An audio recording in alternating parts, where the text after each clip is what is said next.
Hey everyone, welcome to the Do the Thing podcast. This is your host, Stacey Lauren. Well, I'm so excited because oh my gosh, I got to put my Find Your Voice challenge in the Modern Prairie community with Laura Carney, who we first did the bucket list challenge. And then after that, we actually got to put the Find Your Voice challenge in there. And it's been amazing to get to meet so many just amazing people that have been in that community and that are showing up and sharing their voice and getting to know themselves and really getting back into who they are, which, as you guys know, that's been part of my story throughout this whole thing. And so I love getting to see that involvement. And I'm so excited to welcome my next guest who was part of that challenge. And she actually both of those challenges. And she even started her podcast through it and is kind of going through that process, which has been really fun.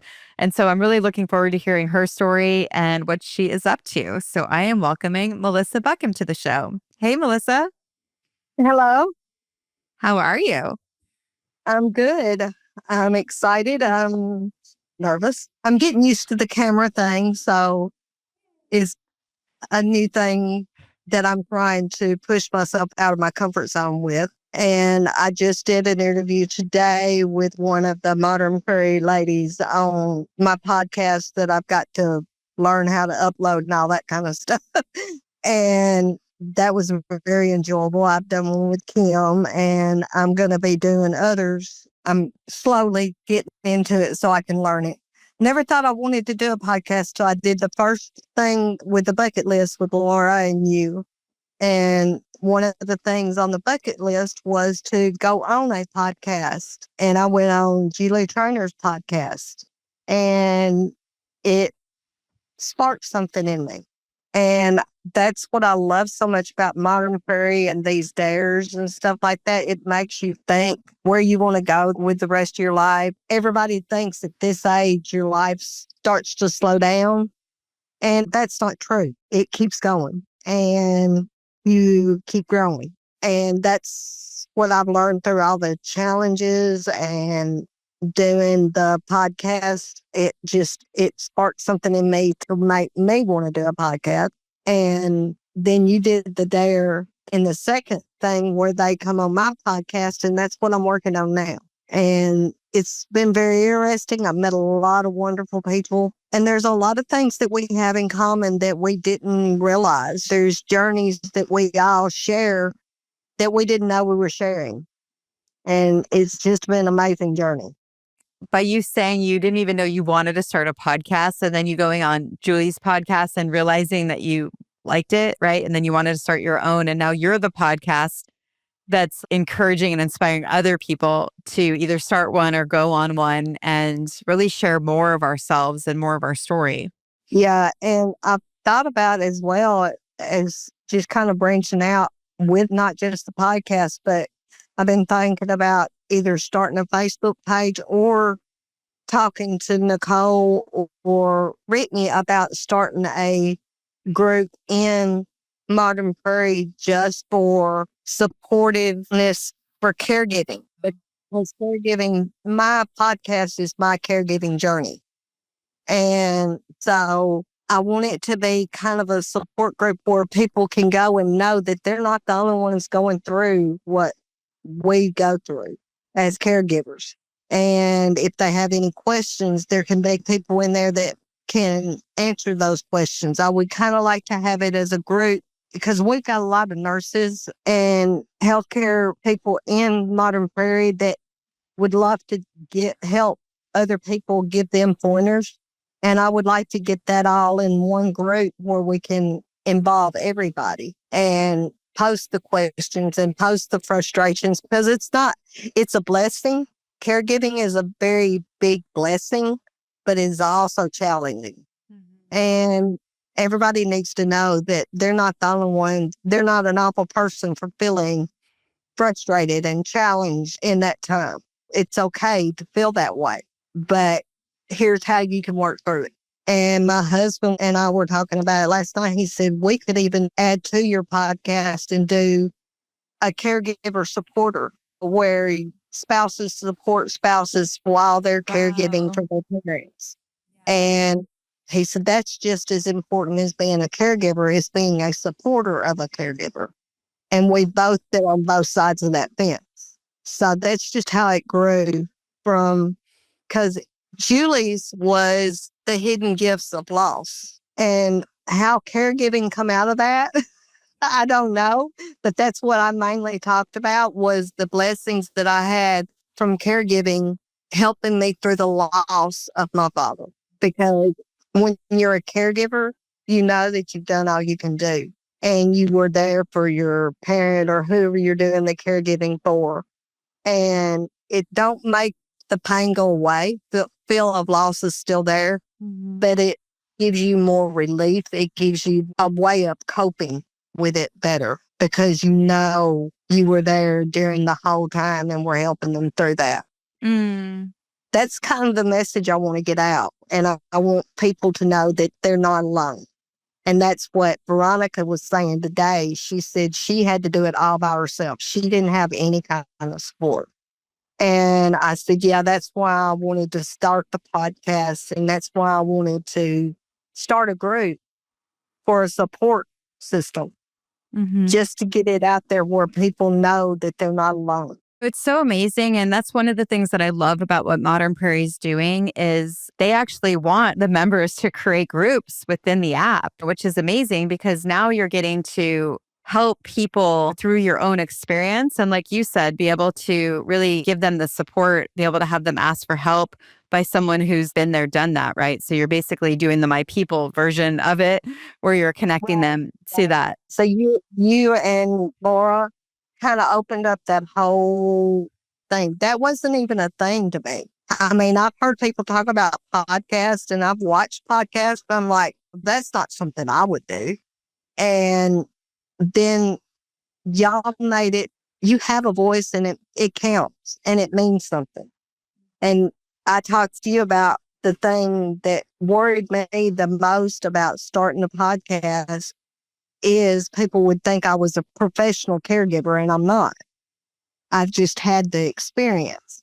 Every patient is different, but you assured me, no, that is not what it is. They will know that you're just speaking from experience. And I forget the doctor that was on that with us. Oh, Dr. Nancy De Andrade. Yeah, she said that very same thing. She said, no, they're not going to be looking at you as a professional because you're saying this is my caregiving journey.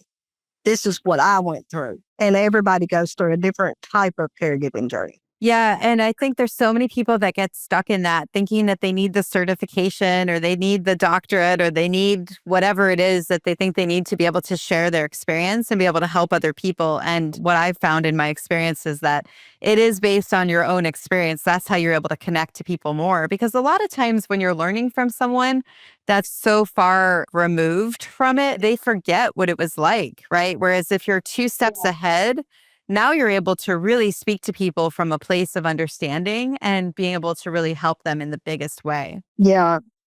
And I mean, I talked about going into healthcare after I took care of my dad. And it's a real funny story. I told this on one of the other Facebook Stand Up and Stand Out or something like that. Oh, yeah.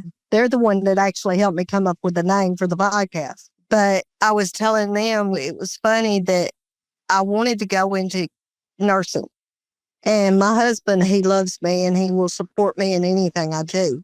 But he said, I'm going to play the devil's advocate here. He said, if you go into nursing, the first time you see somebody mistreating a patient, he said, I'll be bailing you out of jail because you will go off on them before you realize what you're doing. And I said, okay, well then how about patient advocacy? So I can go in and help the patients understand what the doctors are telling them and what their best choices are. He said, playing the devil's advocate again. He said, yeah, well, you're not going to just be fighting the system. You're going to be fighting families then.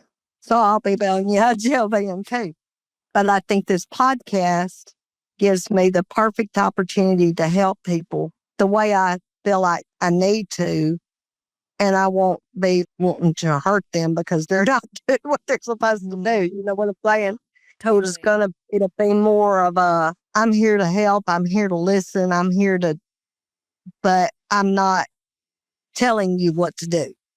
I'm here just to offer support type thing. Yeah. So for anyone listening, it's like what you mentioned in the beginning, right? Where you're actually going out of your comfort zone and having these opportunities to be more visible, right? Even be on camera and things like that. And I was just wondering, when did that kind of goal start? And what are you thinking you're excited about with being able to put yourself out there more? Actually, being able to help people, being able to find my people and help them the way that you helped us to pay it forward. It started with those challenges. I really had to think on the bucket list. I thought, I've never thought of what I want to do. I mean, yeah, I want to move out in the country. I want to live off bridge, blah, blah, blah, blah, blah. But really making a bucket list and checking things off, how to get to that goal of where I want to be, it making me think, making me step out of that comfort zone then. And then when you got to where you the Find Your Voice challenge and the podcast idea got in there. I mean, that all happened just recently. I didn't ever see myself doing that. When I was younger, I saw myself as possibly writing, but as far as being public and being on camera and stuff like that, I never thought of me that way. And I've grown quite a bit just in the last year doing both of those challenges. And I try to do as many of your podcasts or your Zooms as I can, but my work schedule has been crazy because I'm working retail and Christmas was just crazy. So now I'm trying to start my new year as part of my bucket list instead of putting my career first and family and other things on the back burner. I started the new year wanting to put my family, myself on the front burner and put my work on the back burner. Just it be work, not be my life. And that way I can devote more time to my family and to doing what I want to do here as far as podcasting and stuff like that. And luckily I have a techie son, so he's going to help me try to figure some of this stuff out, I think. Only just get him to be patient enough with me. What do you get out of the podcasting and the dares? What has that felt like for you being a part of that experience? Growing, just growing in myself, growing in my community, growing with each step. It has helped me find my voice and realize that what I say is important. It does help people, and just it opened up more possibilities in my mind than I thought it would. The writing the book still may happen. Not sure, but maybe someday. Because I used to have a passion for writing. I used to write in journals, and I keep hitting hiccups on doing my journal right now. That's something I need to make. That's one of my taking care of myself things that I'm wanting to try to work on this year to grow even more. The things that you've taught me, the things that I've learned from Laura, and the things I've learned from the whole community of Minor Prairie. And it's just, you have to take care of yourself too. And just because I'm almost 60 doesn't mean that I have to stop like everybody thinks you do. And I learned that early on too with my grandmother. She lived till she was 96 and she didn't stop working till she was 95. So I learned that early, but it just came more to fruition when I started doing the challenges. Wow. Yeah, it's like you get to almost reimagine what you want for your life, right? Where a lot of people may not even understand. They think it's time to sit on the couch, right? And you're like, wait, no, I got so much I want to do and explore. And then I loved what you said about seeing what you say helps people, right? Because that's when you're able to really get out of your own way, is when it helps you first, because you're getting to explore these conversations with other people, which makes you feel not alone. It makes you feel connected. But then through that conversation, now that's helping someone that might be at the beginning of their own journey. Yeah, right. And I know that it's part of my calling to do that. I went into retail because I could help people in things if they were looking for things specific. And I connect with my customers. but that's different. This way, I know I'm making a huge difference because there are so many people out there that feel that they are alone and they're not. And they can have a voice just like I do and just like you do. They can speak and they can say what they're feeling and they can say what they're needing, and it's okay to ask. One of my main things when I was helping my dad, I would talk to some of the patients' families and I would say, you got to ask questions. You got to ask questions. If you do not ask questions, they're not going to give you all the information you need to do the best thing for your whoever you're taking care of. And that was a major thing. And if I couldn't get answers from one doctor, I'd say, okay, give me an appointment with this one because I know he'll give me an answer.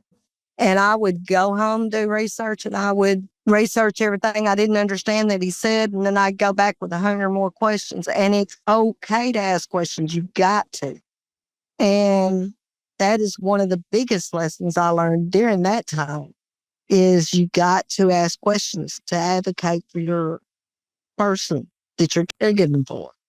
And I didn't feel alone because I have my husband's support, but I felt alone in some of it because it was on me to make that decision. And that was scary for me. And I don't want somebody else to have that fear as well because they have nobody at all to talk to. And that has helped me grow as a person as well because I allowed myself to put myself in their shoes and remember kind of where I come from to know where maybe they need to be pushed in the right direction on where they need to go and what they need to do. And research is a big thing. And just like I said, getting in Modern Prairie, getting in and meeting all these people and meeting you and Laura and all that, it's been an amazing experience. And I've met Julie through you. I've met several Vicky through you. And it's made me think, hey, there's more out there. I don't have to just stop at my job. There's more out there. There's more that can be done and there's more that needs to be done. And I can be a part of that. And yeah, I'd love you to share more about your caregiving journey and what that's been like for you. With my mom, it started when I was really young. We took care of my grandparents. So I've been raised to, you take care of your own. That's the way I've been raised. With my mom, it was a lot different than with my dad. My mom was sick on and off most of her life that I can remember. But I mean, there was good and bad. She didn't have to have a caregiver for most of that. Towards the end, she did have to have a caregiver, and I did some of it. And then Daddy was, I get being a control fanatic from him. He decided he was going to take over the last little bit of her caregiving. Then when she passed, I started taking care of Dad, and he didn't have a whole lot of health issues for a few years. But then as he got older, he got more. He had a couple of strokes. And like I said, the thing that I learned, number one, I learned you have to ask questions and you have to do your own research. You can't just take what they say as face value. I had an excellent team of doctors, but it took me a little bit to get there. After Daddy's second stroke, I kept saying he had a disorder where he had clotting in his legs. And I kept asking them, is that what caused the stroke? Did one of them break loose and go and cause the stroke? They never would answer my questions. I kept talking to the hospitalist cardiologist. He never would answer the questions. And finally, when Daddy got discharged and we went for the follow-up to the cardiologist clinic, and I met a doctor there, the head doctor. He asked me the same questions I was asking his hospitalist. And I told him straight up, I said, well, I asked your hospitalist those same questions and he wouldn't give me an answer. And he said, well, okay, we're going to find out the answers to those questions. And so he was my go-to doctor. If I couldn't get something taken care of, Daddy fell and broke his hip. That's how he ended up in the nursing home because we was just going there for rehabilitation and then he ended up with a wound and having to stay. But to get to that point, Dr. Corbin was my doctor that I went to if I can get them to listen. And he was a cardiologist, but he took care of the whole body. He was that kind of doctor. He said, your heart is a major organ that you need to take care of. But in order to take care of it, you need to take care of everything else. And he was the one that would answer all my questions. And also, I learned the hard way that they give you the worst case scenario, whether you're there or not. Mm. And I learned to ask, okay, this is the worst case scenario. Where are we from that? And how can we keep from getting there? And all the doctors, I had Daddy's nursing home doctor, his second one. The first one I got fired. The second one, he came to me because we ended up having to make some decisions on amputating Daddy's legs because he was diabetic. And he came to me and he knew I was wrestling with that decision because Daddy was in and out of being lucid, where he could make the decision on his own. And we had already signed the power of attorney and everything. But anyway, he looked at me and he said, Melissa, I've never seen anybody advocate for a parent as much as you have for your dad. And he said, if you do not do this for a living, he said, there's going to be a major loss out there because he said, I've never seen anybody take care of anybody like you have your dad. And he said, I hope my daughter will do the same. I said, well, she don't. Just call me. I will. But I mean, that was my caregiving journey with Daddy. We had a lot of infections. I had a lot of questions. I had good doctors that I asked questions to. They tried to force me to put him on hospice sooner than he needed to be. And I fought him on that. I told him, I said, no, I'll know when it's time. And I did. I mean, I knew the day. And that was a hard day, but it wasn't as hard as it would have been if I hadn't been there the whole time taking care of it. And that's what the blessing is for being a caregiver, is when you know that you've done everything and you can let him go. I had to physically tell Daddy he could go home. And when we had Daryl's dad over here in the hospice, Daryl was having a hard time dealing with it. But he was doing it. He was with him during all of his care through his cancer treatments and all that. And I had to be the one to go in and tell him it's time for you to go in there and say goodbye to your dad. And I had to be there to support him and his mom and his brother through that. And we supported each other through the whole thing. It was what we were raised to do, was take care of our parents and each other. And he had a harder time with the caregiving than I did because the cancer, they thought they got it and then they didn't. And then he had to go through several different treatments, radiation and chemo and everything. It was a hard battle for him, but he and his dad got really, really close and they had some really, really precious memories that they got to share and laughs and stuff like that. And he would have his times where he would just go down and I'd say, you take your break. I know how to take care of Dad. I'll take care of him.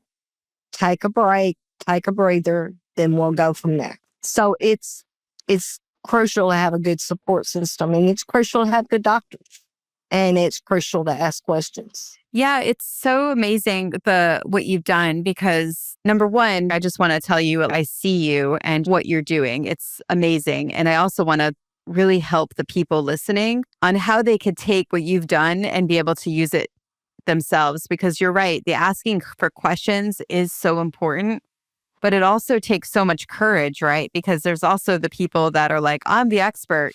I'm going to know everything. And so there's this level of fear that can come up when you're wanting to question people. And so I'd love to just get any advice for people that might be going through anything even remotely similar to what you shared and how they can kind of find their own way with this too. I would say the generation that we're dealing with right now, my daddy's generation, they were generations who thought whatever the doctor said was gospel. You have to be that person that says, no, it's not. Let's go research it and find out if it's the right decision. It is scary, but you are paying those doctors to do a job. You're paying their fee and they need to do what, just like I get paid to take care of customers. That is my job. This is their job. This is what they were trained to do. And I've literally chased doctors down the hall that wanted to brush me off and said, no, no, no, no, wait a minute. You're going to make me understand this so I can help my dad or my mom. And there are doctors out there too that they think you're just coming in. If you go to the ER, they think you're just coming in just for pain meds or whatever.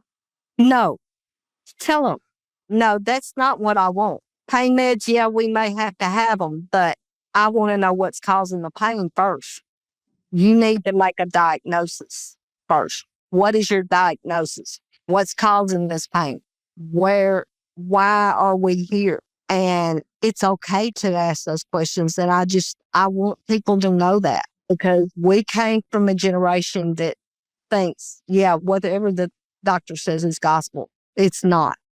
They're not gods. They're doctors. They're humans, just like you and me. They had to learn it, then teach me so I can give the best care.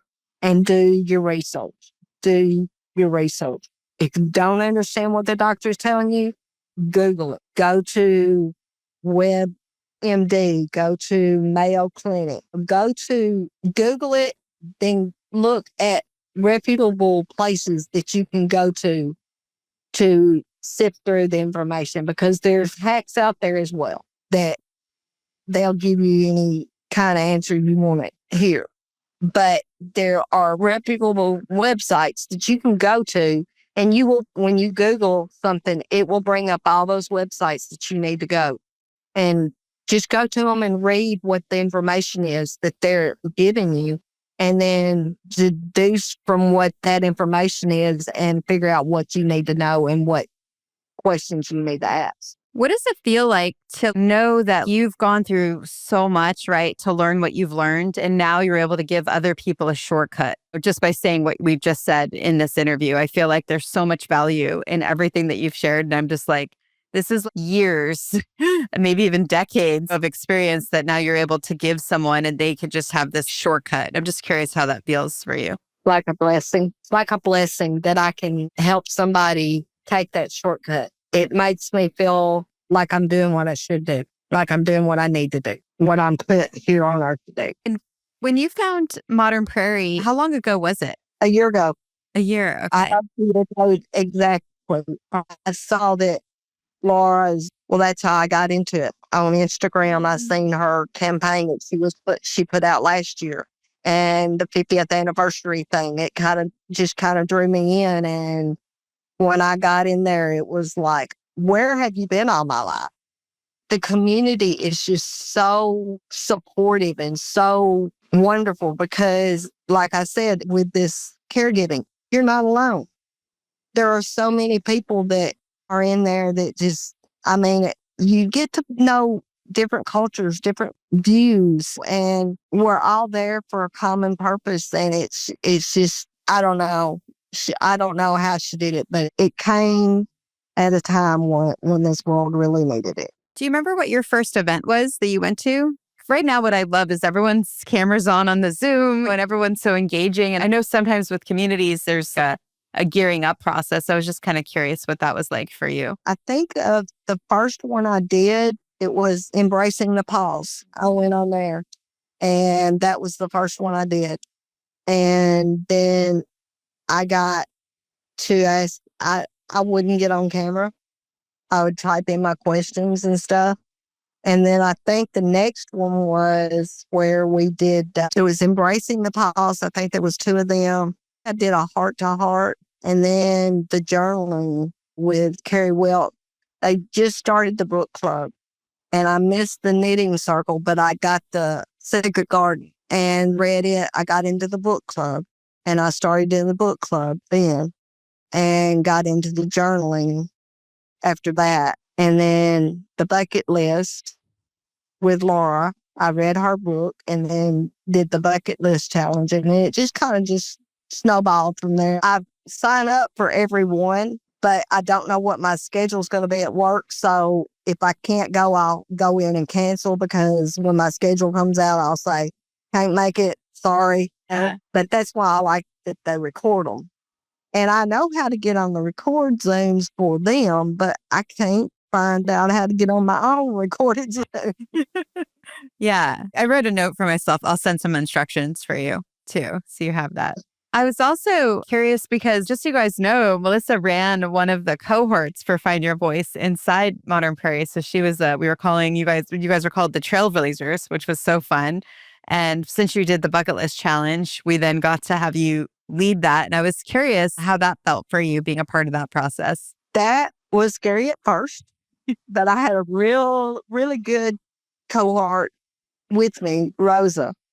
And we just decided, we got on a Zoom meeting before it all started and decided, okay, this is how we're going to do this. We're going to be supportive to this group of people that are under us and talk to them back and forth, but we're also going to be supportive in the group. And then we decided to rotate days. One day I would do the encouragement thing where I would go in and see, hey, have you done your challenge today? I haven't done mine. I'm still running late because I would do the late night. I'm a night owl. And that's when I get to sit down and distracted, is at night. So I do every other day. She would do one and I would do one, and we would do encouragement for each other. It was fun doing that. It was scary, but it was fun. I mean, the only hiccup was we kept having to restart a group because you couldn't add to the group. Yeah. And I think that's something they need to work on in there. Yeah. You can add instead of having to start. I emailed Nicole, but let me make a note too. Okay, Yeah. and I think they're improving on that Modern Prairie every day. The Modern Prairie, I think, is just 3 years old. The website itself is just 3 years old. So they're working out the kinks as they go. And I noticed that was one of the kinks was you should, in the messenger part of it, I think you should be able to share photos. And I also think you should be able to add people to a group without having to start a whole new group. I'd love to have you share what your number one piece of advice is for people on doing the thing. Do the thing. Go for it. Go for it. Because, I mean, hey, the biggest thing you can do is make a fool of yourself, and I do that every day. So, and it helps you to grow. And you need to grow. And it opens doors for you that you've never thought you would have opened before. So I would say it has opened a lot of doors for me in my mind, because you really think about what is really truly important. And it brings that to light, and then it helps you to make that happen. And it's been a exciting, scary experience for me the whole time, but I'm loving every minute of it. I'm loving every minute of it. I do the thing. That's what I just say. Do the thing, because it's an amazing experience all the way through. It's an amazing experience. You open up dreams that you had buried for so long, and you say, hey, yeah, maybe I need to go back and do that. And it helps you find your voice, helps you know that your voice is being heard and that everybody's voice counts. Wow. And please share with people that maybe aren't familiar with Modern Prairie, maybe what you love. I mean, you shared what you love, but encourage them to join that community as well, and who that would be good for. It is a very supportive group of women, and it is strictly women. And it's a safe place for you to speak how you feel, and you won't get anything but major support. You don't get judged. You don't get humiliated. You get support. There's different groups in there. There is the journaling group. There is the Prairie Pioneer group, the wellness group. There's dog lovers group. There is a heart-to-heart group, continuing conversation group, a gardening group, recipe group. And it's growing every day. There's more groups being added on a daily basis. I mean, every time I hear something, there's a new thing popped up. The Zooms are great. They've got a tea group. They've got where you just go and have sit and have tea and talk and play games. They have a game night, I think. They haven't done it this year yet, but they will. Carrie Will does a journaling gym thing every day. She does a journaling gym Zoom once a week, but she posts on the journaling site every day to give you encouragement and stuff like that. And I think she's about to put out a challenge as well. And it's fun. You get to laugh, you get to cry, you just get to be. And I feel like I found a whole world of sisters that I didn't know I had. So it's just like being part of a big family. Melissa said there was going to be a lot going on this year. They concentrated on the 50th anniversary last year. Oh, right. So yeah. they're going to be coming into some different types of stuff and doing more crafting and quilting classes and all that type of thing, getting stuff going. They're all the time coming up with something fun to do. And please share how people can find you after they listen to this. What's the best way for them to hear your story and keep up with what you're doing? Right now, Modern Prairie or on Facebook. I am on Facebook as Melissa Beckham. You can email me at naturepeace2004@yahoo. And Modern Prairie, you can find me on Modern Prairie. I'm naturepeace2004 Melissa DB, I think, or something like that, because there's so many Melissa B's in there. I actually got mistaken for Melissa Gilbert one day, and I'm sitting here. I don't know who you think you're talking to, but I'm not Melissa Gilbert. So funny. Well, thank you so much for coming on. This was amazing. I just am really grateful for you. I'm really grateful for how you show up and just the way that you really show up. So just from a service place and also knowing that you want to reach your goals. I really love it. And I really appreciate having you part of my world, having you part of Modern Prairie, all the things. It's so great. And I appreciate you. I love being part of your people. Yay. All right, you guys, do the thing. Don't wait for opportunity. Create it. And hey, guys, have you checked out my Facebook group yet? Go to dothethingcollaboration.com.